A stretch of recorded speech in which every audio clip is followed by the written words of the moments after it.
అందరికీ నమస్కారం. అమ్మ మాట అమ్మాయి బాట ఛానల్కి స్వాగతం. కథ చెప్పుకుందామా? సగం ధర. రంగయ్య మధ్యతరగతి రైతు. అతనికి ఉన్న ఆస్తి 2 ఎకరాల పొలము, పాతకాలపు మేడ మాత్రమే. రంగయ్య కూతురు పెళ్ళిడుకు వచ్చింది. తన కూతుర్ని గొప్పవాడి చేతుల్లో పెట్టాలని రంగయ్య ఆలోచన. చూడగా చూడగా రంగయ్యకు నచ్చిన సంబంధం వచ్చింది. అయితే వాళ్ళు 3000 కట్నం అడిగారు. చూస్తూ చూస్తూ ఆ సంబంధం వదులుకోలేక తన పొలం తాకట్టు పెట్టి అప్పు పుట్టించాలని తనకు తెలిసిన వాళ్ళందరినీ కదిలించి చూశాడు. కానీ అది మెరక పొలం కావటం చేత ఎవ్వరూ డబ్బిస్తామని ముందుకు రాలేదు. ఆ గ్రామంలోనే ఉన్న వడ్డీ వ్యాపారి వీరయ్యకు ఈ సంగతి తెలిసి వచ్చింది. వాడు జలగజాతివాడు. అప్పు ఇచ్చే వరకు మంచిగా ఉండి అప్పు తీరేదాకా అవతల వాణ్ణి పట్టి వదలడు. ఎవ్వరూ తీసుకోని రంగయ్య పొలం తనకు తేలికగా స్వాధీనమవుతుందనుకున్నాడు వీరయ్య. వీరయ్య మాటలకు రంగయ్య పొంగిపోయాడు. వీరయ్య రంగయ్య పొలాన్ని సగం ధరకు కొంటానన్నాడు. అయితే రంగయ్య ఎప్పుడు తన పొలాన్ని తిరిగి కొనదలిచినా సగం ధరకే అమ్ముతానన్నాడు. వీరయ్య మాటలలో ఏదో మోసం ఉన్నదని శంకించి రంగయ్య ఆలోచించుకుని మర్నాడు చెబుతానని మర్నాడు రమ్మనమని వీరయ్యతో అన్నాడు. తరువాత రంగయ్య గ్రామ కరణం లింగయ్య వద్దకు వెళ్ళి వీరయ్య అన్న మాట చెప్పాడు. లింగయ్య అంతా విని రంగయ్య దురాలోచన గ్రహించి అతడికి గుణపాఠం చెప్పడానికి మంచి అవకాశం దొరికిందనుకున్నాడు. రంగయ్య, నీ పొలం 8000 చేస్తుంది. దాన్ని 4000కే కొట్టేద్దామని వీరయ్య ఎత్తువేశాడు. నువ్వు నీ కూతురు పెళ్ళి అయ్యాక మళ్ళీ ఆ 4000 చేర్చి తిరిగి పొలం కొంటావనేది ఉత్తమాట. కనుక నువ్వు నేను చెప్పినట్లు చేశావంటే నీ కూతురు పెళ్ళి అయిపోతుంది. వీరయ్య రోగం కూడా కుదురుతుంది అని లింగయ్య తన ఆలోచన రంగయ్యకు చెప్పాడు. రంగయ్య ప్రాణం కుదుటపడింది. మర్నాడు రంగయ్య తిరికగా అరుగు మీద కూర్చొని ఉండగా వీరయ్య వచ్చాడు. అదే సమయానికి లింగయ్య కూడా అటే వచ్చాడు. సమయానికి వచ్చారు కరణంగారు, సాక్ష్యానికి పనికి వస్తారు అన్నాడు వీరయ్య.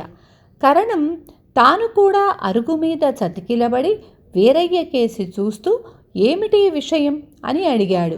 రంగయ్య గొంతు సవరించుకొని, మరేం లేదు కరణంగారు, వీరయ్య నా పొలాన్ని సగం ధరకు తీసుకుంటానన్నాడు. మళ్ళీ సగం ధర నేను ఎప్పుడిస్తే అప్పుడు నాకు తిరిగి ఇచ్చేస్తాడట. నాకేమో ఇప్పుడు డబ్బు అవసరంగా ఉంది. అందుచేత అదే షరతుకు 20,000 చేసే నా మేడను వీరయ్యకు అమ్ముదామనుకుంటున్నాను. ఏమంటారు వీరయ్య గారు అన్నాడు. వీరయ్యకు తన రొట్టె విరిగి నేతిలో పడిందనిపించింది. రంగయ్య 10 జన్మలెత్తినా 10,000 పెట్టి తన వద్ద ఇల్లు తిరిగి కొనలేడు. 20,000 చేసే ఇల్లు 10,000కే తనది అవుతుంది.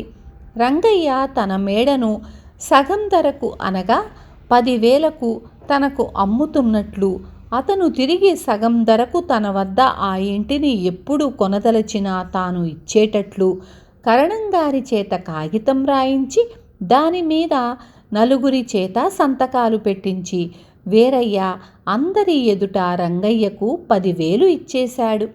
దాని మీద తాను కూడా సంతకం పెట్టి కాగితాన్ని కరణం తన వద్ద ఉంచుకున్నాడు.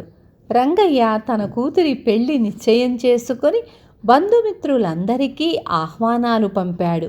ముహూర్తం సమీపిస్తుండగా వీరయ్య 6 పనివాళ్లను వెంట పెట్టుకొని వచ్చి, ఈ ఇంటిని నాకు అమ్మావు, ఇందులో నువ్వు పెళ్లి జరిపించటానికి వీల్లేదు, కావాలంటే నా డబ్బు నాకిచ్చి నీ ఇల్లు నువ్వు తీసుకో అంటూ రంగయ్య మీద పేచీకి దిగాడు. ఇలా జరగబోతుందని రంగయ్యకు ముందే తెలుసు. అతను ఎదురుగా కూర్చున్న కరణం కేసి చూశాడు. నేను చెప్పినట్లు చెయ్యి అన్నట్లు కరణం రంగయ్యకు సైగ చేశాడు.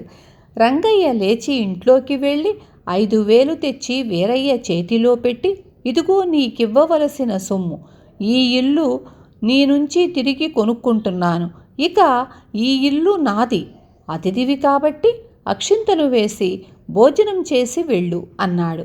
వీరయ్యకు మతిపోయినట్లయింది. ఏం రంగయ్య, నన్ను ఆడిస్తున్నావా? నువ్వు 5,000 ఇస్తే సరిపోయిందా? మరో 5,000 ఇవ్వు, అప్పుడే ఈ ఇల్లు నీదవుతుంది. చూశావుగా, ఏమంటావు కరణం అన్నాడతను. నేనేమంటాను, నువ్వు అనేది తప్పంటాను. కాగితంలో రాసినది అక్షరాలా అమలు జరిగిందంటాను అన్నాడు కరణం. జేబులో నుంచి కాగితం తీసి, అమలు జరిగిందా? ఏది, వీళ్ళందరి ముందు చెప్పు అన్నాడు వీరయ్య. జాగ్రత్తగా విను. రంగయ్య 20,000 ఖరీదు చేసే తన మేడను నీకు సగం ధరకు అంటే 10,000కు అమ్మాడు. అంటే నువ్వు కొన్న ఖరీదు 10,000. రంగయ్య సగం ధర ఇచ్చి మేడను తిరిగి కొనుక్కుంటే నీకు అభ్యంతరం లేనట్లుగా ఇందులో సంతకం పెట్టావు. అందుకే రంగయ్య ఇప్పుడున్న మేడ ఖరీదులో సగం ధర అంటే 5,000 ఇచ్చి మేడను తిరిగి కొనుక్కున్నాడు. ఇందులో నువ్వు కాదనేటందుకు ఏమీ లేదు. ఇక నీకు ఈ ఇంటి మీద అధికారం లేదు అన్నాడు కరణం. రంగయ్య మేడను చవకగా కొట్టేద్దామనుకున్న వీరయ్య ఎత్తు బెడిసి కొట్టింది. తగిన శాస్తే జరిగిందనుకున్నాడు వీరయ్య.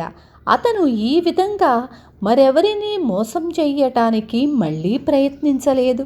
విన్నారు కదా, ఒకళ్ళని మోసం చేయటానికి ప్రయత్నిస్తే మనమే ఆ గోతిలో పడతాం. రేపు మళ్ళీ ఇంకొక మంచి కథతో మీ ముందుకు వస్తాను.